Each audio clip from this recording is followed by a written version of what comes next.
not communicating, period. My name is Scott Rhinehart, and I have to say something in all honesty. The first picture that you saw of me was 14 years old. That's the newest. So I think I need to disclose that to be totally transparent with you folks. Some of you I know, some of you I have not had the pleasure to meet, but I do want to thank you for allowing me to come here and speak to you this evening. It means a lot as a candidate because you folks are very important to the process and to each of us as we run. Because I haven't met everyone, I'd just like to share a little bit about who I am, where I came from, not so much, but a little bit to get a feel for Scott Rhinehart. I was born in a coal mining town up in the hills of Utah. My dad was a coal miner, union coal miner. He also organized for the United Mine Workers back in the 30s when it was very dangerous to do. You could get beat up, you could get killed doing it. I'm one of 9 children, so that explains what my mother was doing. she was my father's rock through all of this. He couldn't have done what he did without her. And she really was the soul of our family. She held things together in a way that I'll never be able to explain. I entered politics as a volunteer back in, and I'm aging myself here, 1968, in the campaign of Senator Eugene McCarthy, late Gene McCarthy.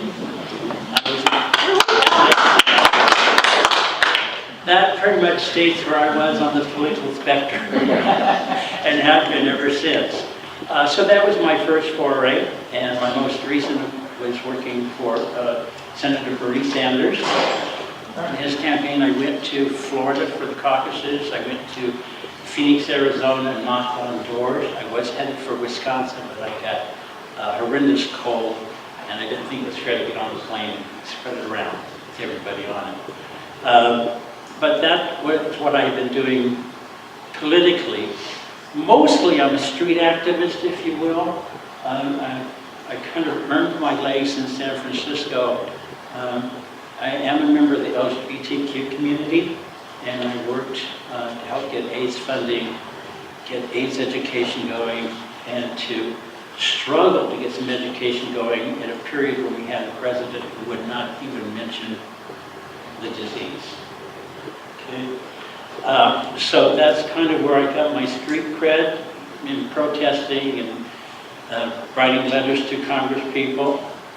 And I never, in my wildest imagination, thought I'd end up here in a campaign. But something happened back in January after the Region 18 meeting, I think it was January 17th. That they mentioned that there was no one running or challenging the incumbent. And something just triggered in me. I don't think anyone should walk into an office feeling that they're ordained to have it, you know, or they were giving to it because the last person who held the position passed it on to them, which we know sometimes happens, right? So I went home, I spoke to my husband, and I said, I'd like to do this, and this is what it means. I mean, it's going to take some time away from us, and it's going to involve a little money. But without a few minutes, he said, I got your back. Let's do it. And the next day is when I decided that I was going to run for the 73rd Assembly District. One of the reasons I wanted to run also, from a kind of a global picture, is single-payer health care. Okay? Single-payer health care. Can you get me now? Okay. I love the hand sign. Thank you. It helps me. Single-payer health care, and SB 562 is very important to me. I'm going to share a story. I was a real estate broker, had a wonderful little boutique company here in South Orange County, and my husband was working in a rather large design firm for 14 years. He was the director of interiors. One day he came home and he says, guess what? They just laid off my department. Okay, this is the beginning of 2012, in May. I said, don't worry, we'll make it. He said, but I've lost insurance. I've lost all those good things that we have. Oh, well, we'll get COBRA. We can get COBRA. Well, COBRA was over $2,400. Over $2,400. And it was without his income. It was just mine now from the real estate. And then something happened. Bingo. July 1st, I learned that I had to go in for triple bypass surgery. And I was in July 1st, they told me, July 3rd I had my surgery. And they all said, you know, don't worry, Scott, you're going to be out in a couple of days. You go into cardio rehab, you'll spend about a week. You're going to be back at work shortly. Well, it didn't happen that way. My heart stopped on the way to recovery room. That was the first time, and they had to bring me back. They took me in, and they put a defib on me inside my skin. And they took me back to recovery, and on the way out, it stopped again. And they brought me back. Long story short, that 7-day recuperative period and all the cardio rehab, I was out of work 7 months because I could not move, trouble breathing, I was so weak. In the real estate business, when you're out 7 months, you're out of touch, you've lost a lot of work. And so my income went down. And then but we were still with that $2,400 COBRA payment. And here we are. We had been really successful, a blessed life, folks. Nice home, 2 cars, everything in the American dream. And all of a sudden we're having to decide, okay, do we make the house payment and not the car payment? Car payments. Yeah. Do we get my drugs that I needed? There was just a bushel of drugs after the surgery. So this hit me. And I'm going, heavens, we're 2 people that had really nice incomes. What do folks that aren't as blessed as us economically do? So that's when healthcare became a very important thing for me. And that's why SB 562 and single payer became a main issue for me in my campaign from a global perspective. The other is education. When I went to school, all I had to pay for was books. And that was even in my lower division work at junior college. It was just my books. My grandson is getting ready to go to an art college. It's $40,000 a year. A year. So for me, I'm a big proponent of tuition-free public school education at the state college and university level.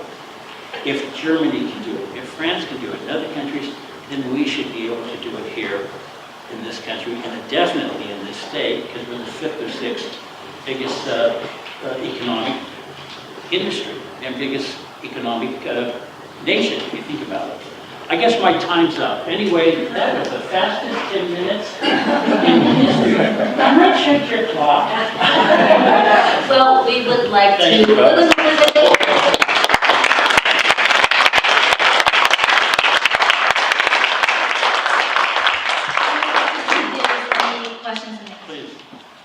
Questions for Scott? I'm also a proponent of single payer as well. I am, however, conscious of the cost, and that's a little crazy. Talk a little bit about how you feel like it should be paid for.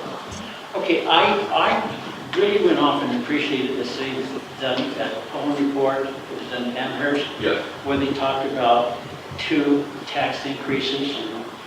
And people, oh, no, let's not raise taxes. But if you think about it, if we did the taxes, that would spread it over the community at large. It just wouldn't be one particular group that would be hit by it.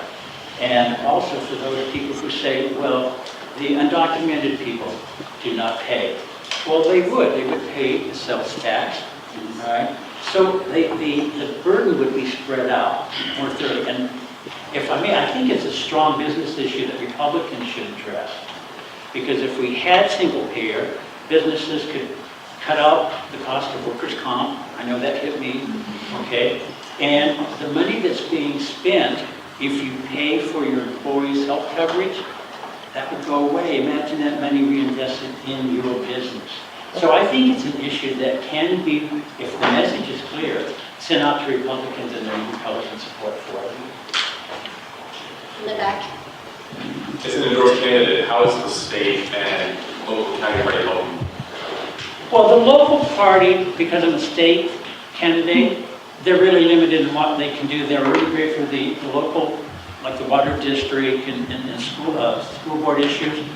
The state, I think the state's a little shy with me right now because the 73rd is a strong Republican district in South Orange County, all right?